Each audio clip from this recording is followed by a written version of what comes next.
Good evening সবাইকে। সবাই ভালো আছো? শুভ সন্ধ্যা। তো দেখো, আজকে আমি একটি নতুন রেসিপি নিয়ে এসেছি।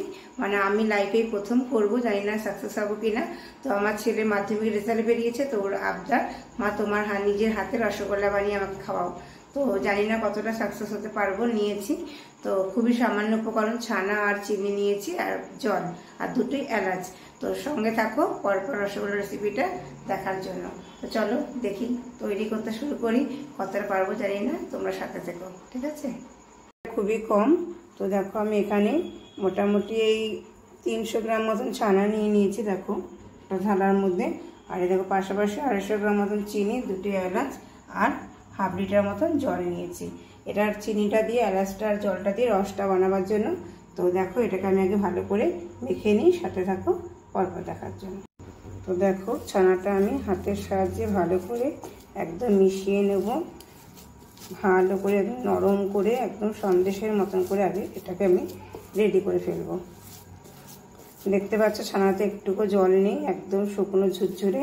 এইভাবে তোমরা যখন বাড়িতে করবে, ছানাটা পুরো জলটা একদম ঝরিয়ে নেবে। অনেকক্ষণ ধরে একটা সাদা কাপড়ের মধ্যে পেঁচিয়ে রেখে দেবে, এবার টাইট করে, একদমই জল থাকবে না। তো এইভাবেই আমি আগে মেখে নেবো, যখন বলের আকারে করব সেটা তোমাদের সঙ্গে শেয়ার করবো। সাথে থাকো পরপর রেসিপিটা দেখার জন্য। তো গাইস দেখো, ছানাটা কি সুন্দর করে আমি একদম ফাটিয়ে নিয়েছি, একদম হাত দিয়ে ঠেসে ঠেসে একদম প্লেন করে নিয়েছি। এবার তার থেকে সব কটা লেচি আমি করে নেবো আগে, তারপর হাতের সাহায্যে গোল বলের মতন করে নেব। দেখো, আগে লেচিগুলো করছি, ছোট ছোট করে বলের আকারে লেচি করে নেব, তারপর একদম হাতের থেকে সুন্দর করে গোল করে নেবো, রসগোল্লা যেরকম গোল হয় আর কি। দেখো, সবগুলো মোটামুটি একই সাইজের আমি লেচি করছি। তো সাথে থাকো, দেখতে থাকো। দেখো, প্রত্যেকটা আমার ছানার লেচিগুলোকে আমি একদম বলের মতন গোল শেপে দিয়ে নিয়েছি। এবারে যেটা করব সেটা হলো গ্যাস জেলে রসটা রেডি করব। তো সাথে থাকো সম্পূর্ণটা দেখার জন্য। তো দেখো, আমি কড়াই বসিয়ে দিয়েছি, তার মধ্যে আমি হাফ লিটার মতন জল দিয়ে দিয়েছি। এবার যেটা দেব, জলটা হালকা গরম হয়েছে, এবার দেবো চিনি। তো দেখো, চিনিটা আমি এইভাবে দিয়ে দেবো।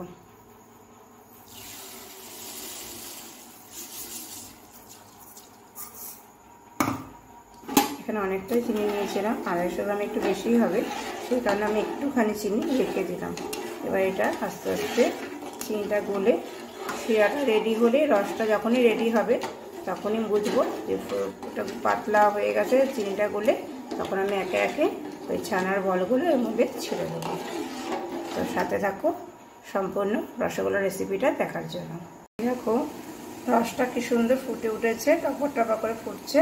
এবার আমি এর মধ্যে একে একে ছানার গোলগুলো দিয়ে দেবো। গ্যাসটা কমিয়ে দিলে হবে না, তাহলে এগুলি ছেড়ে যাবে। এরকম ফুটন্ত অবস্থা দিয়ে আমি মিনিট 5 মতন ঢেকে দেবো। দেখো, আমি একে একে এর মধ্যে বলগুলো ছেড়ে দেবো। দেখো কি সুন্দর ভাসছে, দেখেছো?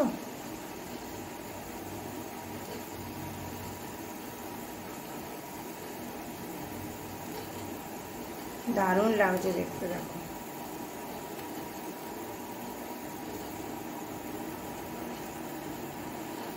300 ছানা দিয়ে মোটামুটি 15 পিস রসগোল্লার বল তৈরি হয়েছে। দেখো, যদি সাকসেস হই তো আবার ট্রাই করব, আজকে প্রথম। এবার একটি থালা দিয়ে আমি এটাকে ঢেকে দেবো মিনিট 5 জন্য। তো গাইস, দেখতেই পাচ্ছ, ফুলে একদম বড় বড় রসগোল্লা রেডি।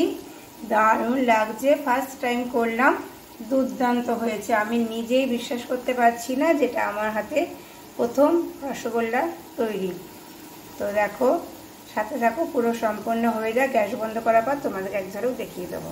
তো গাইস, দেখতেই পাচ্ছ, রসগোল্লা একদম রেডি, নামানো হয়ে গেছে। একটা টিফিন বক্সের মধ্যে আমি অলরেডি ওই কড়াইয়ের মধ্যে, রসের মধ্যে ছিল, সেখান থেকে আমি ঢেলে নিয়েছি।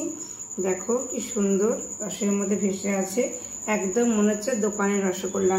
এটা কিন্তু তোমাদের একটা কথা বলে দিই, এই রসগোল্লা ছানাটা আমি বাড়িতে তৈরি করে নিয়েছি।